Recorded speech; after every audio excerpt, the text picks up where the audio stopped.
Subrahmanyam, yeah can you give me a cigarette? నాన్నని పిలువు ఇస్తా. మరి నువ్వు మా నాన్నకి చెప్పనంటే పిలుస్తా. రే, కాలుతున్న సిగరెట్తో ఒక నిండు ప్రాణం తీసేయచ్చు తెలుసా? నాన్న తీసుకున్నా. థ్యాంక్స్. చాలు, 1 పఫ్ చాలు. ఇటు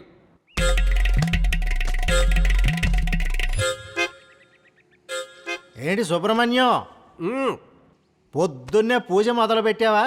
అగరబత్తి పొగలు కక్కుతుంది. ఏ బ్రాండో?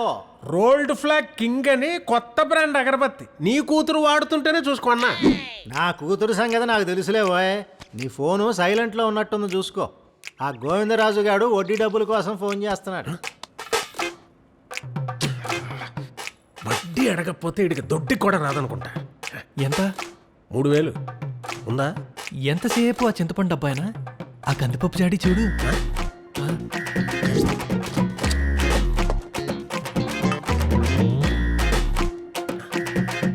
తెలిసిందంటే మీ అమ్మ అమ్మరైపోద్దామరా. రోజు నేను తీస్తున్నాను, తెలిసిందా? అంతే అంటావా? ఓకే, ఇచ్చేసి వచ్చారా? 100 నాకు. గొప్పోళ్ళ పిల్లలు కమిషన్లు అడగరు. గొప్ప వాళ్ళందరూ బతికేది కమిషన్ల పైన సుబ్రహ్మణ్యం. ముందా ఫోన్ మార్చు. ఫోన్ పేలు, గూగుల్ పేలు అని బోల్డ్ వచ్చాయి. రే మహి అన్నా, నీ కటింగ్ షాప్కి జనాలు ఎందుకు రావట్లేదో చెప్పనా? చెప్పన్నా. కటింగ్ చేసేటోడి జుట్టు చూస్తే ఎప్పటికైనా మన జుట్టు ఆడిలాగా అవుతుందన్న ఎక్సైట్మెంట్ ఉండాలిరా. నిన్ను చూస్తే నీతో కటింగ్ చేయించుకుంటే ఉన్న జుట్టు కూడా పోతుందేమో భయం వేస్తుందిరా. కానా ఇప్పుడు మనం మెంటల్ హాస్పిటల్ పోతే డాక్టర్కి మెంటల్ ఉండాలనుకుంటావా?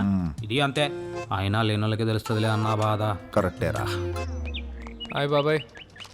అంకుల్, స్ట్రెస్ ఎక్కువ అయిపోయిందిరా. సుబ్రహ్మణ్యం వడ్డీ డబ్బులు ఇమ్మన్నా. ఆయన్న. రా, మీ నాన్న చీడా? కృష్ణవేణి గుంట్లో బాలేదు అంకుల్, దగ్గరుండి చూసుకుంటున్నాడు. రే రే రే రే మర్చిపోయాను. కృష్ణవేణి చెప్పు రోయ్, టాబ్లెట్లు వేసుకోవద్దని. 2 కిడ్నీలు ఎగిరిపోతాయి, అర్థమైందా? మా కృష్ణవేణి చాలా తెలివైంది అంకుల్, ఆల్రెడీ కిడ్నీ టాబ్లెట్లు కూడా వేసేసుకుంటాం. మొత్తం తెలివైన వాళ్ళే మీ ఫ్యామిలీలో. ఉండు. అరే, ఈ మధ్య కరోనా వచ్చిన తర్వాత రోగం వచ్చేస్తున్నా భయంతో వేసేస్తున్నారా టాబ్లెట్లు. నేను స్టార్ట్ చేశానన్నా. జుట్టుకే